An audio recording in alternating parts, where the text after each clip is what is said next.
Il y a quelque chose qu'on pensait vrai partout dans l'univers, que les planètes rocheuses se forment près de leur étoile et les planètes gazeuses loin, toujours, sans exception. On vient cependant de trouver un exemple qui vient chambouler cette certitude. À 116 années-lumière de la Terre, un système avec 4 planètes dans un ordre qui n'aurait pas dû exister. Rocheuse, gazeuse, gazeuse, rocheuse. Cette dernière planète se trouve exactement là où la physique dit qu'elle ne devrait pas être. Et les astronomes n'ont pas d'explication.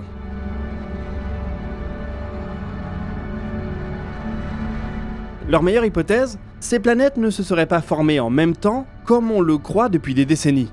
L'une d'elles se serait formée seule, plus tard, dans un système déjà épuisé de son gaz. Si c'est vrai, ça change quelque chose de fondamental dans notre compréhension de la formation des systèmes planétaires, y compris peut-être du nôtre. Aujourd'hui, on décortique cette news et d'autres dans DNDE.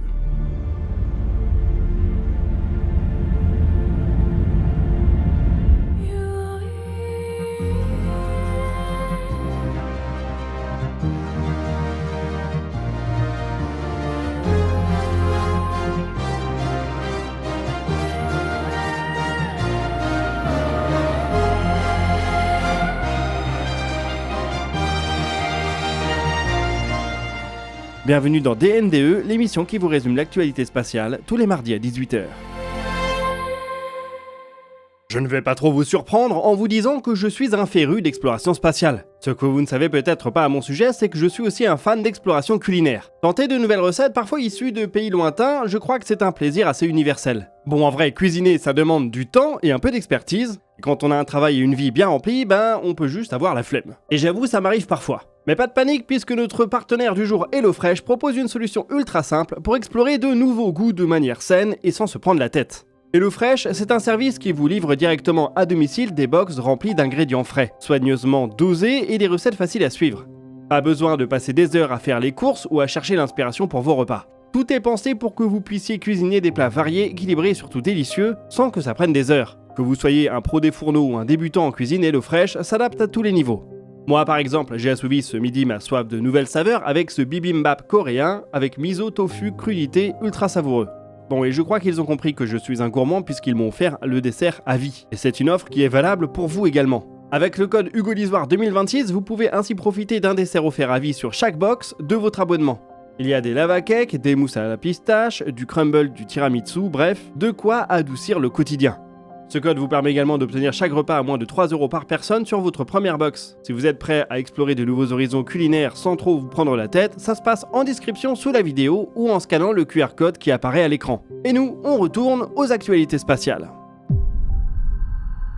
À l'école, on vous a appris l'ordre des planètes. Mercure, Vénus, la Terre, Mars, Jupiter, Saturne, Uranus et Neptune. 4 petites planètes rocheuses d'abord, puis 4 géantes gazeuses. Les petites près du Soleil et les grandes dans le froid. Et entre les deux, la ceinture d'astéroïdes, une frontière presque symbolique, comme si le système solaire avait lui-même tracé une ligne. Et ce n'est pas un hasard. C'est exactement ce que prédit la physique. Près d'une étoile, les vents solaires sont violents, les températures extrêmes, les gaz légers sont arrachés, soufflés dans le vide. La Terre et Mars n'avaient aucune chance de retenir une enveloppe d'hydrogène assez massive pour prétendre au statut de géante. Plus loin, en revanche, dans le froid et le calme relatif du système, le gaz peut s'accumuler tranquillement, s'épaissir sur des millions d'années jusqu'à donner Jupiter, une planète si massive qu'on pourrait y faire tenir 1000 terres. Ce modèle semblait solide, soutenu pendant des décennies par l'unique exemple qu'on connaît, le nôtre. Le système solaire faisait office de référence universelle comme preuve que la nature suivait cet agencement simple. Et puis, dans les années 90, on a commencé à découvrir des planètes autour d'autres étoiles, des exoplanètes. Et c'est là que sont survenus les problèmes. Parmi les premières détectées, beaucoup étaient des géantes gazeuses, mais pas dans le froid lointain où elles auraient dû se trouver. Non, elles orbitaient tout près de leur étoile, presque collées, là où, selon notre modèle, elles n'auraient jamais dû pouvoir se former. On les a appelées les Jupiter chauds, et elles représentent un contre-pied parfait de tout ce qu'on croyait savoir.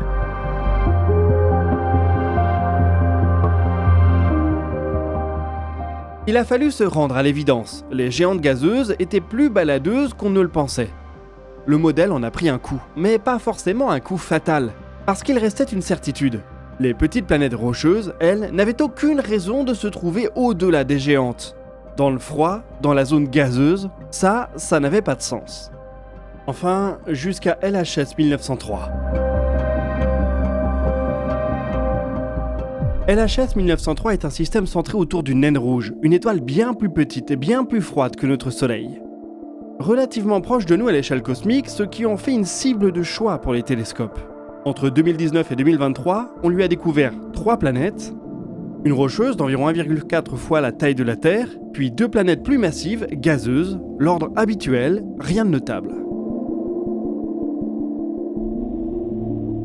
Puis, la semaine dernière, un papier est venu annoncer la découverte d'une 4e planète. Cette dernière est plus petite que les 2 du milieu et semble plus rocheuse, avec une densité moyenne bien supérieure. Et là, ça vient poser un sérieux défi à nos modèles de formation. Si cette planète se trouve plus loin, dans une zone plus froide, pourquoi a-t-elle échoué à s'envelopper d'un épais manteau de gaz léger ?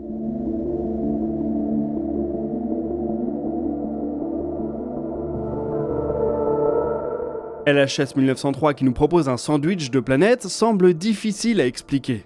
Rocheuse gazeuse, gazeuse rocheuse, avec un dernier membre qui semble avoir oublié qu'il avait la possibilité d'accumuler du gaz, bien qu'il soit à l'abri du puissant rayonnement de son étoile. Une situation bien étrange.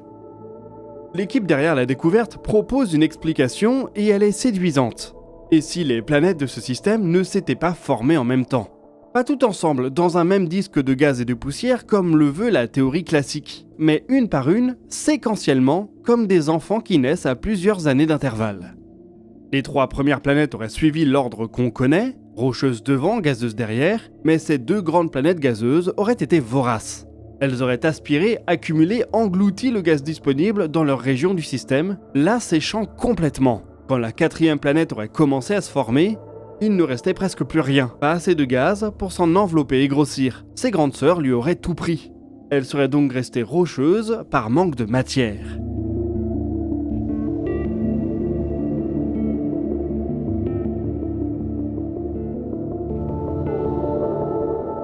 Cette idée que les planètes d'un même système puissent naître les unes après les autres, plutôt que tout ensemble, n'est pas nouvelle. Elle avait été proposée il y a une dizaine d'années, mais elle flottait dans le vide sans aucune preuve observationnelle pour la soutenir. LHS 1903 pourrait lui en fournir une.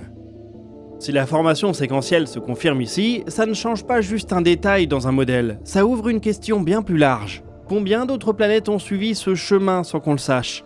Combien de planètes avons-nous mal comprises, mal classées, parce qu'on ne savait pas encore que ce mode de formation pouvait exister ? Et dans notre propre système, est-on seulement sûr qu'un tel scénario ne s'est pas produit, au moins partiellement ? Faudrait-il par exemple le prendre en compte dans la recherche d'une éventuelle planète 9 ?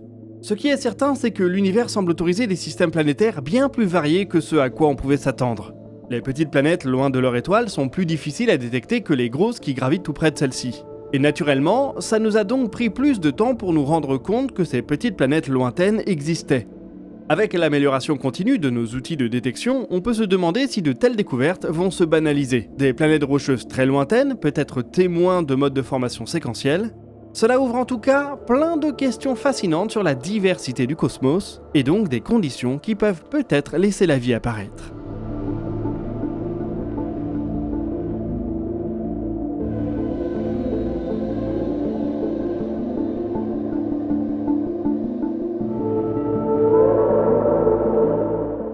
La semaine dernière, on vous avait promis une déferlante de missions notables et ça n'a pas manqué. En 3 jours, on a vu décoller 3 fusées qui auraient pu faire les titres de cette émission. Mercredi 11 février, en Chine, un booster de Longue Marche 10 surmonté d'un vaisseau Mengju a effectué une simulation d'échec de mission avec mise à feu de la tour de sauvetage de la capsule. Le test s'est bien déroulé et a donné lieu à des images impressionnantes. Décollage de la Longue Marche 10 puis mise à feu de la tour de sauvetage alors que le booster poussait encore.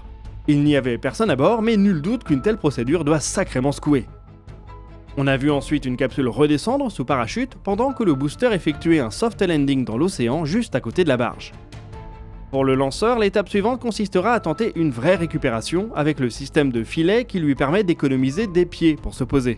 La capsule de son côté devrait bientôt être prête à accueillir un équipage pour aller par exemple en orbite. La mission Mengzhou 1 doit normalement avoir lieu cette année et se fera sans équipage.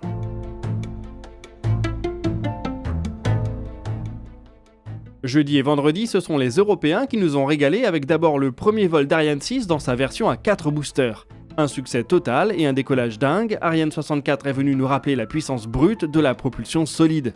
Avec 4 boosters, elle a dégagé son pas de tir en à peine 2 secondes, un vrai missile. Le vol s'est fait au profit de la constellation Amazon Leo. Pendant les années de transition entre Ariane 5 et Ariane 6, on s'est plaint de voir des charges utiles européennes décoller sur des fusées américaines. On voit maintenant que l'inverse est possible, et je ne serais pas étonné qu'Amazon soit très satisfait de la collaboration. Certes, Ariane 6 n'est pas réutilisable, elle n'aura jamais la cadence de tir de la Falcon 9, mais Ariane Group s'en sort au final beaucoup mieux que son rival historique ULA. La coentreprise entre Boeing et Lockheed Martin a eu plus de mal à accélérer la cadence et rencontre plus de difficultés techniques avec son nouveau lanceur Vulcan. L'un d'entre eux a également mené une mission jeudi dernier qui s'est bien terminée, malgré un incident apparemment sur un des 4 boosters solides. Celui-ci semble avoir littéralement perdu sa tuyère. Un incident similaire s'était produit en 2024. Dans les deux cas, la mission a pu être menée à bout, ce qui est un témoignage de la robustesse de l'architecture. Mais il y a probablement du travail à faire du côté des boosters à poudre GEM63XL qui sont fournis par Northrop Grumman.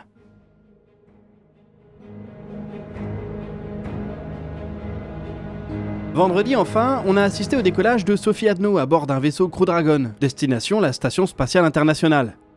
Pas de surprise ici, le vaisseau et sa fusée sont ultra matures, tout s'est déroulé sans accroc du sol jusqu'à l'orbite. On a couvert le vol en live sur Twitch, si vous souhaitez revivre ce moment avec nous, vous pouvez voir le replay grâce au lien qui est en description. La Française et ses 3 coéquipiers ont passé un peu plus de 24 heures en orbite dans leur capsule avant de s'amarrer à l'ISS samedi soir. Ils ont été accueillis par les 3 astronautes qui étaient déjà à bord. La Française peut maintenant commencer à mettre en œuvre son entraînement en s'habituant tant bien que mal aux rudes conditions de l'espace. Elle n'a pas encore eu l'occasion de poster sur les réseaux et on imagine qu'elle essaie surtout de s'adapter à son nouveau milieu. Les premiers jours en apesanteur ne sont souvent pas très glamour et peuvent rendre les astronautes un peu malades. Une fois la période d'adaptation passée, l'équipage de Crew 12 pourra se mettre au travail à plein régime. La mission va de toute manière être très longue, 8 à 9 mois. On aura donc plein d'opportunités d'en parler. J'ai personnellement très hâte de partager avec vous les images des tests de la combinaison Eurosuite. Elle arbore un design très moderne, mais elle diffère de ce que fait SpaceX. Peut-être qu'on la verra à l'avenir portée par tous les astronautes européens. Récemment, on avait également évoqué les plans de l'entreprise franco-allemande The Exploration Company concernant le rachat d'Orbex, une entreprise britannique qui développe un micro-lanceur. Eh bien, il semble que ce plan soit tombé à l'eau, bloqué par le Royaume-Uni. Le pays semble vouloir préserver une capacité de lancement souveraine et préfère donc un acheteur domestique. Apparemment, Skyrora serait donc sur le coup. Il faudra donc attendre un peu plus pour voir bourgeonner un éventuel lanceur par The Exploration Company. L'entreprise développe tellement de moteurs qu'on va bien finir par découvrir leurs débouchés. Certains vont propulser les versions orbitales et lunaires de Nyx, mais le plus gros d'entre eux, Typhoon, est clairement pensé pour un lanceur. Et probablement pas un petit. En attendant, la priorité reste sur la capsule Nyx. Des essais de largage dans l'eau ont été menés en janvier pour vérifier le comportement du vaisseau lors des amérissages. Un modèle à l'échelle 1/4 a été utilisé. Ces tests se font en préparation d'une première mission vers l'ISS qui doit avoir lieu en 2028. Le développement d'une version habitée, voire d'une version lunaire avec ravitaillement orbital, pourrait ensuite suivre si l'Europe décide d'y mettre les moyens. Petit à petit, on voit ainsi se dessiner un écosystème complet pour une capacité indépendante d'envoyer des Européens dans l'espace, voire sur la Lune si on est un peu fou. Allez, on boucle cet épisode aux États-Unis où l'entreprise Stockspace est en train d'amasser un véritable trésor de guerre. Stockspace développe une fusée entièrement réutilisable sur un modèle complètement différent du Starship, au moins au 2e étage. C'est ultra ingénieux, avec un bouclier thermique qui fait office de rampe aérospike et un anneau de moteur tout autour. On a réalisé 2 vidéos à leur sujet que je ne peux que vous conseiller. Personnellement, c'est une des entreprises du New Space américain qui nous excite le plus. Et on n'est apparemment pas les seuls puisque les investissements continuent de pleuvoir sur l'entreprise. Stockspace a récemment annoncé un round de financement de 510 millions de dollars en octobre dernier. Une somme inédite en dehors de SpaceX et Blue Origin. Eh bien, l'entreprise en a rajouté une couche pour pousser cette somme à 860 millions, en faisant rentrer plus d'investissements que ce qui était prévu. Au total, Stockspace a donc levé 1,3 milliard de dollars. Le New Space est ainsi en train de trouver ses gagnants et ses perdants. Alors qu'Orbex fait faillite au Royaume-Uni, Stockspace a les coups des franches pour dérouler sa vision ultra ambitieuse. Espérons simplement que tous les gagnants ne seront pas aux États-Unis et en Chine et qu'on arrivera également à faire émerger de nouveaux géants en Europe. Pour le moment, c'est encore très spéculatif.